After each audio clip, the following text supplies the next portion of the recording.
Start with the first panel, getting right to the big item, which is money. Money, capital, cash.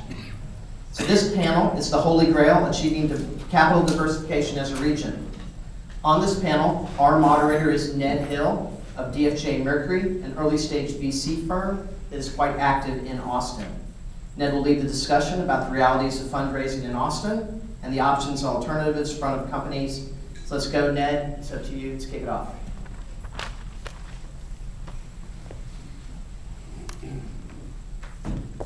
So am I supposed to stand here? I feel kind of funny up here, right after the governor. You need the rest of your So let's go ahead and have everybody come on up, Barry, Josh, and Jen. And since there's only 3 of them, is it going to fit anybody if I sit over there? No.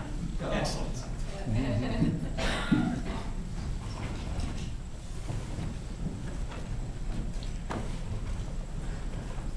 So I'm told everybody has, I've seen everybody has bios, so we're not going to do great introductions, but I do think it's worthwhile to take a few minutes. But the topic for the Holy Grail, diversification of capital as a region, and it's funny, I sent Julie an email and I said, okay, since it's titled the Holy Grail, you might think that I would then know what that is. That kind of by definition, it seems obvious, but I actually think that the diversification of capital and what our target is not necessarily, everybody may have an opinion. So we'll get into that a little bit. But to start things out, as Larry said, DFJ Mercury, senior early stage venture firm. We're actually based out of Houston, but spend, as a number of you know, a lot of time here in Austin, and have made quite a few investments over the past few years. So that's my 30-second. What I'd like to do as I introduce folks is have them give you that 30-second pitch on who they are and why they're here, but also talk a little bit about their fundraising experience as a way to get things started off and lay that foundation for where the capital came from, what kind of diversification they have. And we'll start with Jen. Jen is, I'll call a serial entrepreneur, most recently founder, CEO of U Studio. So I'll let you start it off. There we go. Started U Studio about a year ago, and I won't go into the background since we do have our bios in front of you. But raised $2 million February 1st, about a year from outside venture money, actually not venture money, strategic investor in Virginia. And why don't we do the 30 seconds, and then you can talk a little bit about how that happened. Sure. I'm Barry Evans from Calzada, and Calzada is working on 3 problems: degenerative diseases, space-based solar.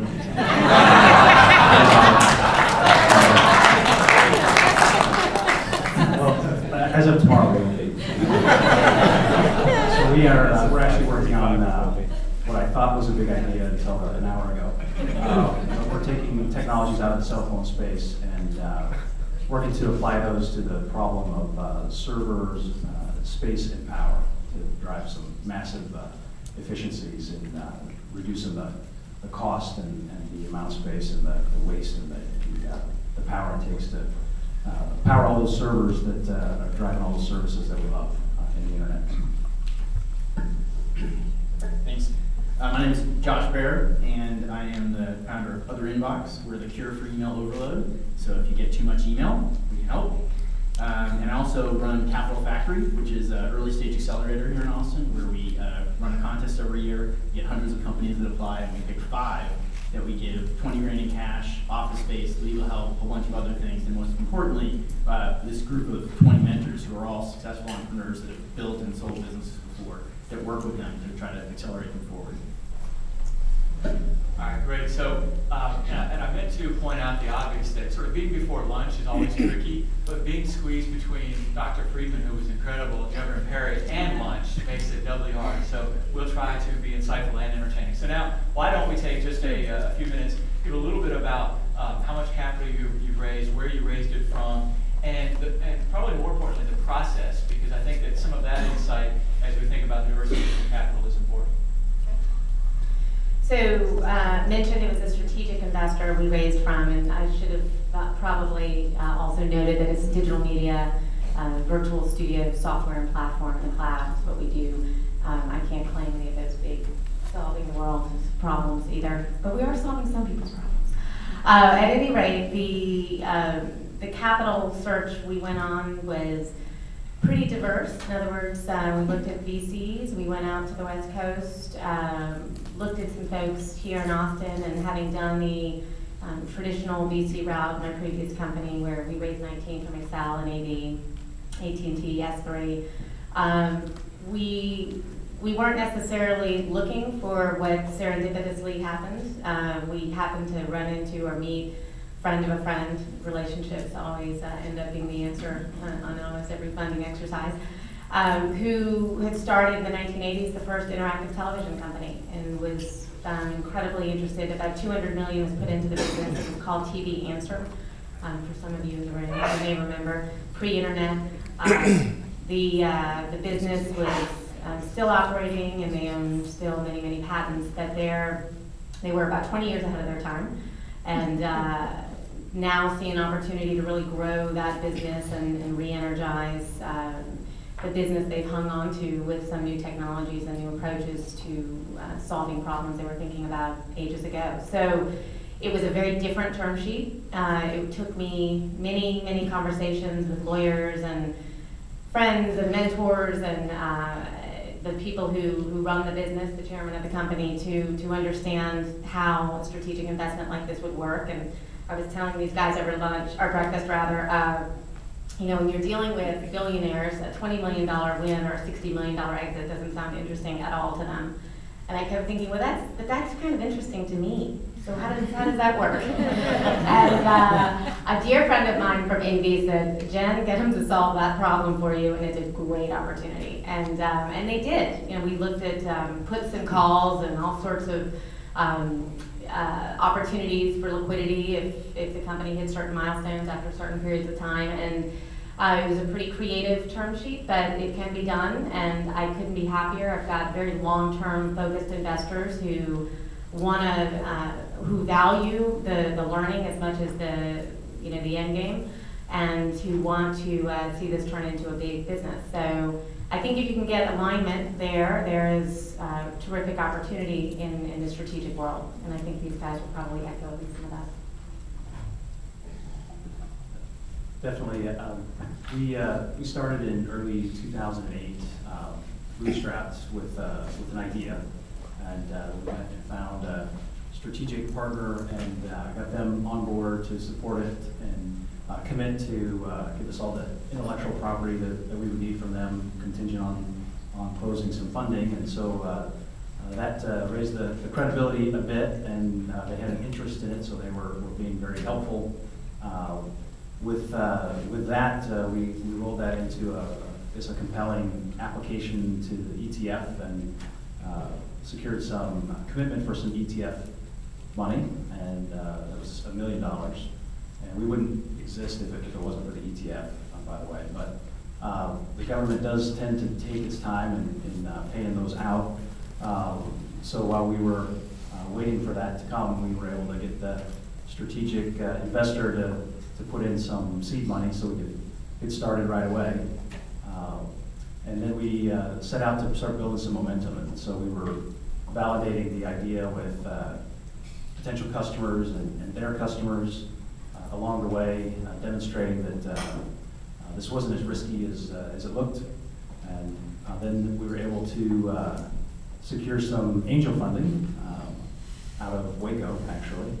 And that was enough to build the team to a small enough critical mass to prove out some of the architecture and technology. And all the while we were courting VCs. I thought when we started this it'd take us maybe 6 months to go get a big check and get moving. At least that's what I told my wife when we started. It took 2.5 years. So we ended up closing $48 million in August of last year. Combination of this strategic partner, ARM out of the UK, a VC in California, 2 VCs in Boston, an Abu Dhabi sovereign wealth fund, and another company, Texas Instruments. Dallas. So we put together fairly complex financing. One of the problems that we ran into, all the VCs that were even willing to entertain some semiconductor investment were very interested in letting the risk play out and tuning back in during the B round. And it became clear that there would be no B round because there would be no A round. But we were able to also look at the strategic partner that we had, wanted to get this thing off the ground, but didn't want to sink a whole bunch of money in something that wasn't going to go anywhere. So we were able to balance those different interests and risk profiles and sort of investment motivators into a single deal that sort of addressed everybody's issues, and that's partly how it became to be such a large number,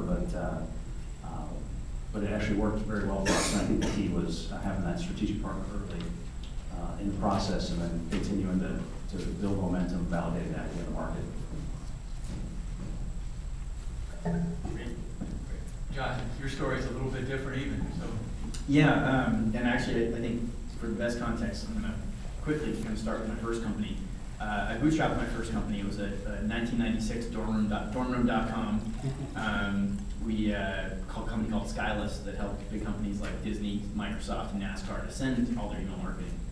And we ended up having about 60 employees here in Austin before I sold that one. We didn't raise any capital for it, but bootstrapped it. I didn't really have much of a choice. I didn't really know what venture capital was or think that they would be any reason why they'd give me any money.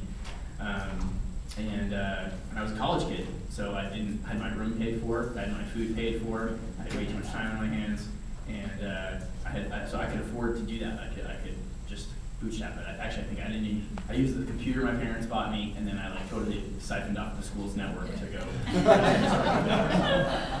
So that worked really well, and you can still do things like that today.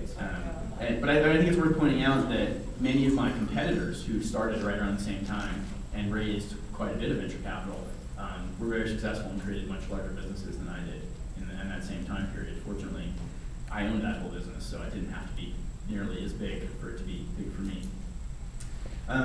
So I started to bootstrap a second business that kind of dovetailed out of that first one and sold both of those in 2005. And I don't think if I hadn't started those businesses and had some success with those, I don't think I'd ever been able to raise money for Other Inbox, my current business that I did raise money for. And so Other Inbox, as I mentioned, is a free email service. So the first thing we had to do was go get a whole lot of people using it before we could start to make money. And that didn't fly so well in Austin. But we were able to get some key initial investors, people I've worked with in the past, Joe Lima from Trilogy, and a guy named Scott Bannister out in the Bay Area, who is an early investor in PayPal and had another email company. And we've raised more than $4 million from angel investors, which is, I think as angel investors go, that's a lot of money from angel investors. About a third of it from Austin, a third of it from the East Coast, and a third of it from Silicon Valley. I really doubt I would have been able to do that if I didn't have a track record and other things to stand on. I think it's a lot harder. Quick as others, and you saw from people up here, I knew people in Austin, so I was able to get some of that initial Austin angel investment money. But particularly for the type of business that I was doing, I definitely had to go look outside. Interesting kind of side note, Ron Conway looked at my deal, and the reason he gave it to me at the time for not investing was because we were in Austin and we wouldn't move to Silicon Valley. I'm sure that wasn't really the only reason. That was just like an easy reason to tell me and make me go away. But I think that's actually part of the problem, is that he thought that was an easy answer for why that was an acceptable answer for why he wasn't going to do the deal, because we weren't here, and he only was saying that he was focused on Silicon Valley and New York City. I'm sure if he really liked the deal, he would have done it anyway, right? So that's kind of my story with Other Inbox, and now we're at another interesting challenge because we're just starting to make some money, and we're going to need to do some additional funding, and it's where's that next round come from, and does that come from Austin traditional investors? Does it come more from angel investors? Do we find a strategic partner? I think we can always use more money on the front end. That's part of what Capital Factory does, is help to get that first spark to let people quit their jobs and really try to make a go at it. But there's also a lack of funding in kind of the next few phases getting up to once the business is really in a growth phase. So I'm wondering if siphoning off your school's network counts as state funding for capital diversification. So that's a good idea.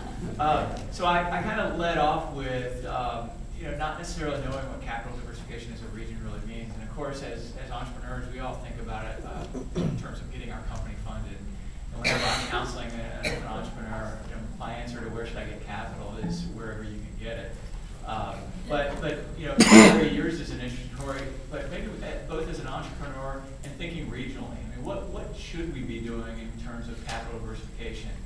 What are the right answers in terms of the involvement of the state and then the private sector inside the region VCs versus outside the region VCs? Is there some sort of magic formula that makes sense? I think it probably varies by the business that you're in. You have media and software and hardware. And for us, early stage hardware is really hard to get funded these days. And I think the only real early stage hardware investor that I know of is the ETF. So I think that's a really sort of special and unique program for building out some of those heavier industries. But the combination of having a strategic partner early on is, I think, somewhat unique. Usually they come in later, but that was instrumental for us. So I think we also hit all the VCs in Austin, and just nobody had the appetite. Part of it was the sort of the nuclear winter of VCs that we were in, but also just looking their partners in the eye and saying, hey, I just invested in another semiconductor startup that hasn't proven anything yet. Politically, that's very challenging, I think. So we did have to go outside. We had to go find out of the hundreds that are out there, we found the few that were willing to take a risk and still invest in semiconductor and still be part of something that's early stage, high risk, and convince them to do something with an Austin company. So I think we need to find those venture firms that have made that leap and have made an investment in Austin and leverage those partners, those specific partners, and try to get them to continue to branch out and do more deals in Austin. They're already paying the overhead tax to come here, which actually is a real factor. They're human beings and they don't like to spend a whole lot of time on the road. So the fact that they have to hop on a plane and make a connection and come here actually was a noticeable phenomenon as a hurdle, unfortunately. But I think the folks that have already decided that they're going to bake that into their workflow, we need to figure out how to tap that more effectively in Austin and perhaps even entice them to open up branches here, if you will. I think that's probably easier than trying to conjure up a fund in Austin that will invest in early stage hardware. But same with the corporate investors that Intel, that's a big corporate investor. There's, all the folks in the semiconductor space have investment arms looking to invest in R&D external that they might want to acquire someday. I think we need to figure out how to get the attention of all those folks and start putting some interesting ideas and deals in front of them. Great. Yeah, Josh, different type of business, but what do you think is the right answer when you think about capital diversification for Central Texas or Texas as a whole? Yeah, so I'm definitely in my own little world of software and internet stuff, which feels very different than some of the other businesses up here, and so certainly take my comments from that perspective. But I think it comes down to three probably pretty obvious things. How do we get outside investors, particularly Silicon Valley investors, to get more interested in putting money here in Austin? How do we get more great startups and entrepreneurs to move to Austin, to come here to start their businesses? And those two things tend to be tied together pretty closely. And then how do we magnify the efforts of the great startup community that we have here? So So how that gets diversified, hopefully things like Capital Factory are part of that. Alternative ways to get funding for your company, to get it started, to get some social proof, to get some people believing you, to get introductions. Like I said, as even my third company, if I hadn't had the relationships and the success I'd already had, I think it would have been very challenging for me to go raise that first round of funding. And so things that can help grease those wheels and make those things start. Obviously, no offense meant to any of the VCs in the room, but when I talk to entrepreneurs, I usually tell them, venture capital, shouldn't be your first choice. That should be your last choice. That's like the last resort. It's like, I couldn't find money any other way. I couldn't bootstrap it. I couldn't get people to pay me up in advance. I couldn't find a strategic partner. I couldn't get a bank to loan me money. I couldn't do all these other things. So I'm going to have to go take venture capital and fund my business that way. And I say that not because there's anything bad about venture capital, but there's a lot of trade-offs. And for some businesses, that's the only way to do it. That's the only choice, and so it may be the last choice. It's the only one. But for many more and more businesses today, you don't necessarily have to do that. And there potentially are other ways to do it. And I think part of capital diversification is getting more other options out there as well. Jen, anything to add?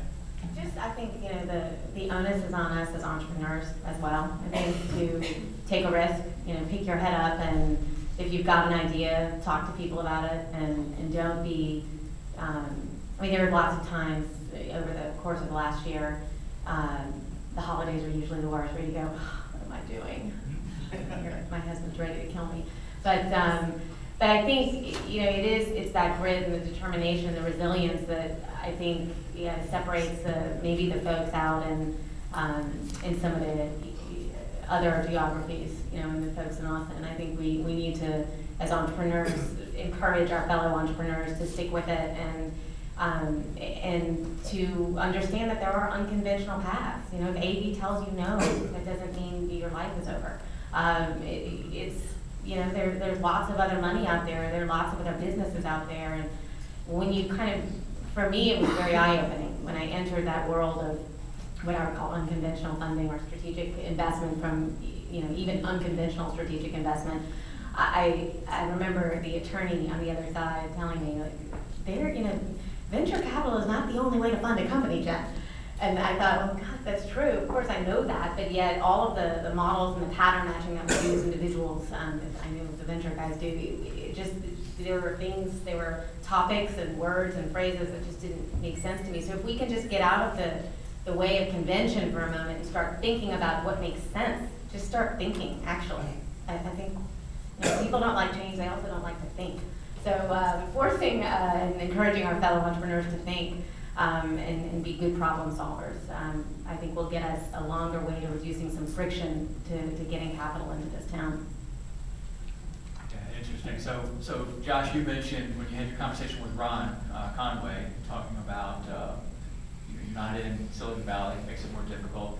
You heard talk of, we constantly compare ourselves to Silicon Valley and the Boston 128 corridor. What do you think those places have that we don't have, and can we develop it, or do we need to develop it? Sure. So, again, I'm restating all the obvious stuff here for my answers. So they have more investors, they have more money, they have more role models and inspiration. They have more people to look around and say, "Wow, that person just did that thing." Wow, look, Reid Hoffman just made how much money off LinkedIn, right? And they have more. Obviously they're a magnet, right? If you sit in a Starbucks in Palo Alto and you eavesdrop, they're talking about some startup they're doing, and they're talking about some startup they're doing, and someone over there is talking about some startup they're doing, and so it's hard not to have all that around you. So those are some of the things that are different, that they have. And I think as many people have pointed out up to over the past few months, we don't really want to be Silicon Valley. Right, we don't really, there is a reason why we're here, but there are things about about what they've accomplished that we want. One of the things that I think Steve Blank pointed out that I found insightful was that Silicon Valley, of all places, and not that we don't have some of this, but they have an attitude that failure is experience, as opposed to failure is something bad. I mean, not that failure is good, but if you've done a couple startups that haven't worked, that doesn't mean you can't get funded, And I think that attitude of people, the activity and that you learn from those mistakes is valuable and helps to create repeat entrepreneurs. But I think the biggest thing is just core lack of capital and lack of role models, and I think there's potential for some of that to change, particularly on the early stage side of things. We've got a lot of great companies that have just recently created a lot of new millionaires, and a lot of other ones coming, and that's gonna, I think, be part of a virtuous cycle. Companies like SolarWinds and Rackspace, other ones coming up like HomeAway and Bizarre Voice and Spiceworks and others. There's going to be a lot more entrepreneurs and early people that join companies in an early stage that suddenly have liquidity, and hopefully are going to be those next round of angel investors that are going to help start a new round of companies, and also serve as the role models. They're going to be people that others look up to and say, wow, I want to do what they did. Wow, it's possible. Someone can do that here in Austin. So I think those are some of the things that are going to make the biggest difference. And honestly, fortunately, there's nothing we need to do about that. That's happening. It's going to happen. And that's going to be good. Yeah, we used to kind of joke that you could sort of tell the success of the entrepreneur community by the number of Porsche dealerships, right? That when people start driving, they go, hey, I want one of those too. Jen, any other thoughts on where we are as a region relative to those others? What do we need to do? I think in general, there's just less friction. And you're right. I mean, Josh, I'm not saying anything new. There's just more money there, and more. It's happened longer in terms of repeat businesses getting funded, getting built. But certainly, we have the education. We have the community of educated, employable people. We do have, some talk about the talent crunch here, and I'm definitely feeling it right now on the engineering side in our business.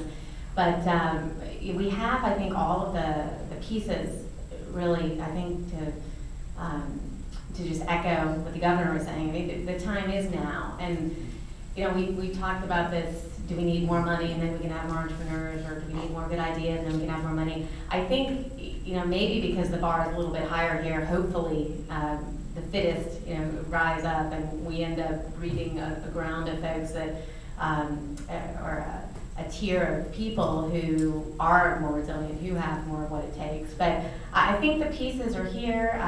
We need to do our best as individuals, as businesses, to reduce the friction to getting deal flow. And that may just mean playing your part and helping people network. So when people come to me and ask me what they should do, I try to make at least 3 introductions that maybe push them along to the next level. So I think the responsibility lies with everyone in this room to reduce that friction. Yeah. I have one more quick to add. I think one thing we have that Silicon Valley doesn't, and that really does make Austin stand out, is there's great karma in Austin, but people want to help each other, and that's different than other places. I think Nancy from who puts on the TEDx Austin was quoted. I read her maybe saying this somewhere recently about how in Austin it's not I win, you lose. It's very much more like you win, I win, and there's that attitude where people want to help each other, and that's something we have going for us that does make us really stand out. And you see that in the community, in the events going on, in the grounds up kind of things that are happening, and I think that's something we want to capitalize on. So I like Barry's view, because you got capital from both Boston and Silicon Valley, so maybe that uniquely qualifies you to answer this. Well, I lived in Boston during sort of the final days of digital equipment, and I observed what I thought was sort of an interesting phenomenon. They really were working on a tremendous amount of really interesting technology, but as all that R&D talent was sort of scattered to the winds, you had many startups start popping up as people that had these great ideas, and then also the talent to implement them started companies. And over the period of just a few years, all those startups were gobbled up by a bunch of the big West Coast multinational high-tech companies, and then you had Cisco and Oracle, and you go down the list. Now we're in Boston. So there are lots of successful exits, and then it perpetuates and does it again and again. So I think that's what Silicon Valley has today. They've got the the companies that are really the technology mavens, that really set the technology agenda. Think about Google and Twitter, and you go down the list. And I think the key is, what I'd like Austin to have would be, those companies have R&D sites here. So Facebook has a site here doing sales and support and that sort of thing. And that's super. I'd love to see us figure out how to woo those companies to bring some of those innovative engineers that are the wellspring of great ideas and the talent to implement it, and get some of that talent embedded in Austin, and then start seeing how that would perpetuate. Because I think the money will follow those proven engineers and big brains that will highly likely do something amazing again. So that's what I think we're missing right now. Is just the R&D of those big innovative machines. Yeah, interesting. And clearly, universities at least could be a source of that. We're fortunate locally to have UT. Obviously, the Valley has Stanford and Berkeley, as was mentioned. But let me switch gears a little bit and think about the. Anytime you think about capital, raising capital, you sometimes get into this chicken or egg problem, which is to say that, look, if a good deal is going to attract capital, a number of good deals are going to attract lots of capital, and you start building a critical mass. On the other hand, it's kind of hard to get started. So, if you're a good company and can attract capital, you don't build that positive cycle. So it's a bit of a conundrum. So sometimes you think about needing some sort of catalyst, something to kick things off. Where are you guys in terms of that discussion? How do you solve that problem, or is there a natural solution to that problem? And I'll switch back over and start with you, Jen. I've thought a lot about the chicken and egg issue. I guess, the only way to discuss it is to just ignore it and suggest that it's not about that, it's about momentum and people doing what they need to do to move forward. And I think one of the things that Josh said that is critical, if you're going to ignore that and suggest that it's just about momentum, are we moving in the right direction, right? Let's not try to solve something that's not solvable, frankly. Let's look at how we continue to move in the right direction. I think this notion of failure is okay. I totally messed up that quote, but something to the effect of failure is experience. Thank you. Failure is experience. And of course, that translated in my mind. Telling people failure is okay is probably the first step, and then failure is experience, second step. But the point is, we need to encourage people who don't have funding, because the catalyst maybe doesn't exist just yet, to not quit, to not give up, to work on the side, work on the weekends, and because it will come. Again, it's thinking unconventionally, not trying to think in terms of I have to have this presentation first, I have to have 3 customer references, and then I need to go talk to these 5 people, and then based on what they say, there is no recipe. We need to think more creatively, perhaps. Stop forcing ourselves to think so linearly. There's I love Dan Pink, if anybody's ever read any of his books. A Whole New Mind is an excellent one, and he talks a lot about the MFA is the new MBA.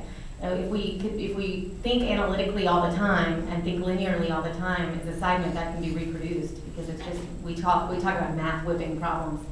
You can money whip and math whip just about everything, but thinking creatively and thinking about how you laterally solve that problem by just making progress, putting one foot in front of the next, and not assuming that you have to have an A round that looks like X, or you have to have a seed round that looks like Y. And there are a number of resources. You maybe talk about AngelList, Josh, I don't know, but that's a great one right now. I love that they sprung up, I think this year, as one of those unconventional means to getting started. So, again, the onus is on us to be teachers and leaders and encourage folks in the community to get started, because it will take wins to bring the money here. There's no doubt about that. The money won't just magically appear. Nobody is altruistically going to say, we just should start to invest in Austin, Texas, or Texas companies more. We're not doing enough of that. I mean, that won't happen. So I think the good news is we can play a big role in that, but it will be challenging and hard, and it will force us to think differently.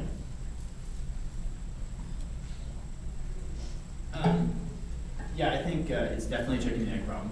I like your comment of, the best thing to do is just ignore it. I think, and to just go do what feels like the right thing. And I really agree with that. I think that's really what Capital Factory started as. It was inspired, but we started working on it at the end of 2008, really as the economy was crashing, or it felt like it was. And it was like, it was really kind of like, now's the time to do something. What can we do? Let's do something. Let's go. How do we start a bunch of companies? Like, now's a great time to start companies. Everything's at the bottom. There's only one way to go.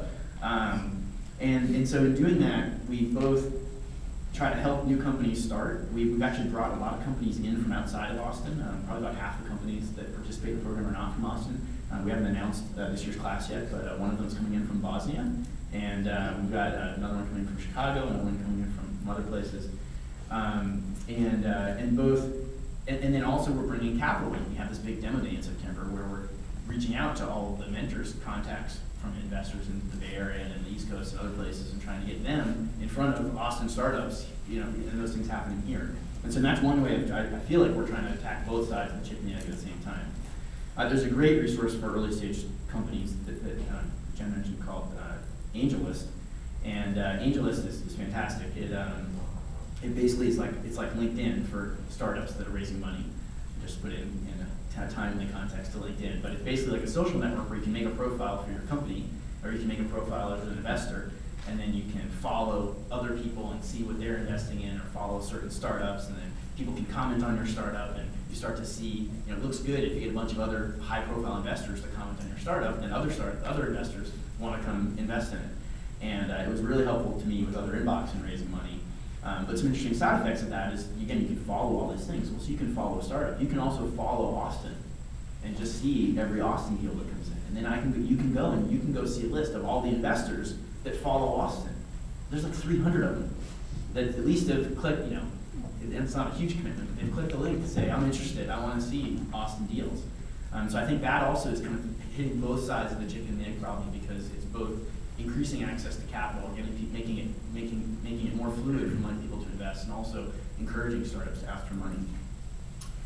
And then, but the thing that for me is the most exciting, and again, I think this is probably more relevant to my type of business, to an early stage software type business, than certainly to something very capital intensive.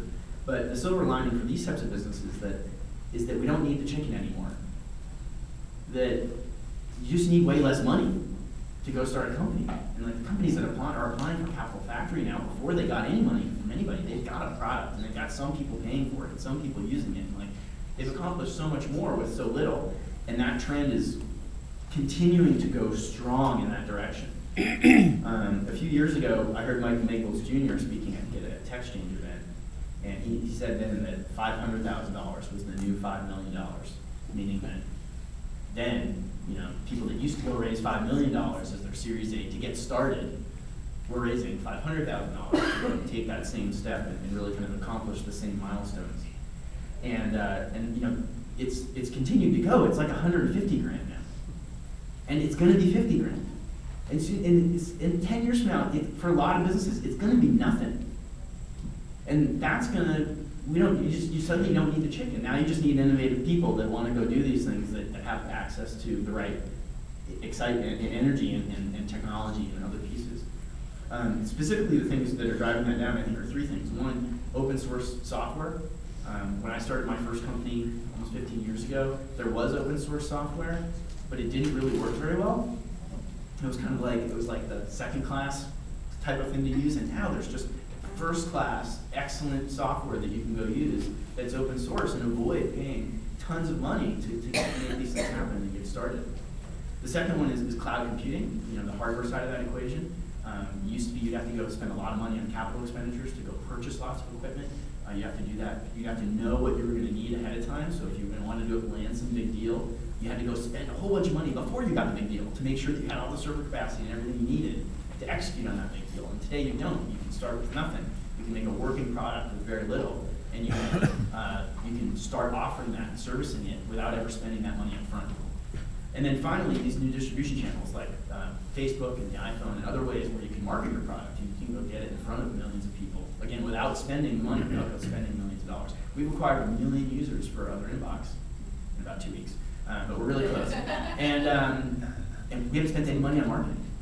We use non-traditional marketing sources to go acquire customers. And I think those three things have really dramatically reduced that cost, and that's going to help with this chicken and egg problem a lot. For some businesses, you're just not going to need the money. Yeah, thanks. So, just by a show of hands, how many folks out here who have raised capital for their businesses, or excuse me, that started their business, raised external capital? Two? Okay, so I'm looking around, so a lot of people have raised external capital. How about that sort of that first early stage? How many people ended up bringing in external capital at that earliest stage? All right, so not a lot of those people. So you had to Josh's point, bootstrap it along. How about kind of that mid stage? How many people raised capital at that mid stage? And then I'll call it the growth stage. I don't know how many people are in growth stage, but raised capital at the growth stage.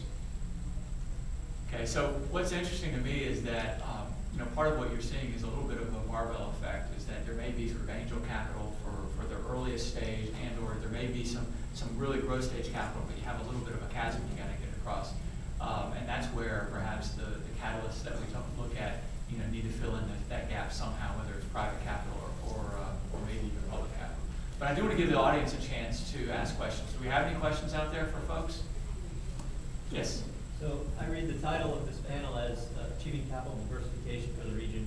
I know the panelists presuppose that they're in an earlier stage of their company life cycle, but I think of capital diversification as encompassing a number of other forms, not the least of which is debt.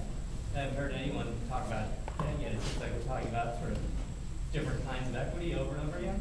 So I'd be curious to know how you guys sort of view the debt environment here, how you're using it in your business. Maybe you don't have revenues yet, or you don't have profitability yet, or you don't have assets or something, so you can't get it. But I'd be curious to expand the discussion in that way.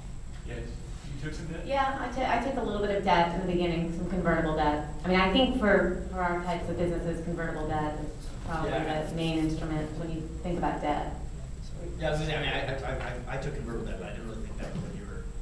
No, I'm talking about, my comments basically acknowledgement that a lot of us are operating businesses in the growth stage. So it's, just want to broaden the conversation. Yeah, I mean, the closest thing I ever did was with my first company. Rackspace was our biggest vendor, and they totally vendor financed our growth. I mean, it wasn't officially debt, but basically, we had a great deal where we would sign up a customer, get them to pay us a setup fee up front, and then we order the service from Rackspace. They would set them up. They would bill us 30 to 45 days later, and then we would take like 3 months to pay them. And so we would get like a good 4 months of revenue in from that customer, and that was like, we never would have been able to grow without that. That was part of it. But even then, that's not, I don't think, not anything official like we were saying. Yeah, I think certainly the bias on the stage here is probably earlier stage than the growth. I will tell you though, as a VC, and of the businesses up there, Barry, yours is probably the most potentially relevant for debt at some point. But as a VC, I've seen debt look like a good thing and ultimately end up being an anchor that just drags you to the bottom of the seafloor. So my advice is always to be very careful with taking on debt, in part because if there are covenants attached to it, you end up in a tight spot and you need to get more equity in, and you can't attract equity, and before you know it, things unravel incredibly quickly. Now, if you're in a situation where you're positive cash flow and you anticipate continuing positive cash flow, I mean, as a, I'll put my MBA hat on, debt can be a great thing, right? And as an equity holder, I love debt. I'll leverage it all day long to accelerate growth without having to dilute myself. So depends, in my view, it depends upon where you are in that cycle. And from a availability of debt, I will say that the Silicon Valley banks, the Square Ones, the Comerica's, they've certainly continued to be active. Do I think things got tougher for a while? Absolutely. But if you're in the growth stage, you're probably not even talking to those guys. You're talking to a different group of people that are even more traditional. But so high level, be careful with debt unless you're on sure footing, and by all means leverage it if you are. Other questions? Yes. Earlier this morning, the concept was brought up of a startup at a certain cost. How would that impact the ability to get financing or bootstrapping or however you want to phrase that? Yeah, I missed the first part. You heard what? Earlier this morning, one of the suggestions was building or encouraging a startup district in Austin. How would something like that potentially impact or have no impact on the financing question? I'm a huge fan of that. I think it's a great idea, and it's something we really need to do.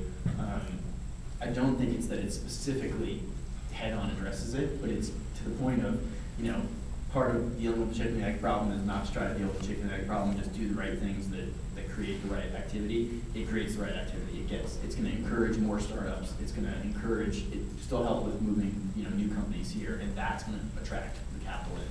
So I think it's something that's, fortunately, you know, we've already heard about it a few times today. I think there's a lot of good momentum behind it. I think it's something that's going to happen. But I think that's something that will really help. I can't tell you exactly how. It's not like that A is going to lead to B is going to lead to C. But I think it's an important part of the equation. Yeah, I would just say, Jen mentioned friction earlier. Anything that reduces friction and allows entrepreneurs to focus on the core of their business has got to be a good thing. I don't think you can necessarily rely on some of those things, but to the extent that they're there and you can take advantage of them, then that's great.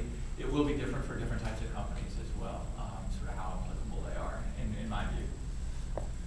All right, probably one last question. All right, that's probably good since I just got the time is up sign over there. Well, Thank you for. I have one more question before you, the panel and for the group. This will be interesting to see. So, raise your hand again if you've raised investment capital. That's whether it's venture or angel or strategic. So put your hand up. Now keep your hand up if you've been turned down for capital more than 5 times. So don't quit. How about more than 100? Yeah. You win. You win. Thank you to the panel.